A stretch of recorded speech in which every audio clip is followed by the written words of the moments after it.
Бала төрөлгөндөн кийин 40 чыгаруу шариятта барбы? Же 40 токоч кылбай эле койсо балага зыян жокпу дейт. Өзү 40 деген цифрада дагы шариятта пайгамбарыбыздын көп айткан жерлери бар. Бирок мына ал бала төрөлгөндөн кийин 40ка андай шариятыбызда жок. Ал акыйка 7ге байланыштуу. 7 деген цифра менен байланыштуу келет. 7-нчи күнү балага ат койсун деген.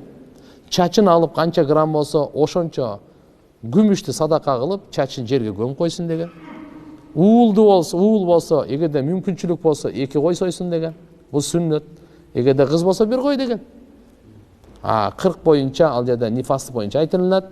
Эгерде төрөгөн аял азы дегенде айтылынбайт канча экенин.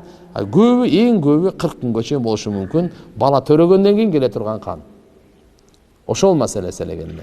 А так мындай немелери эч нерсеси жок. Токоч тиякта жок.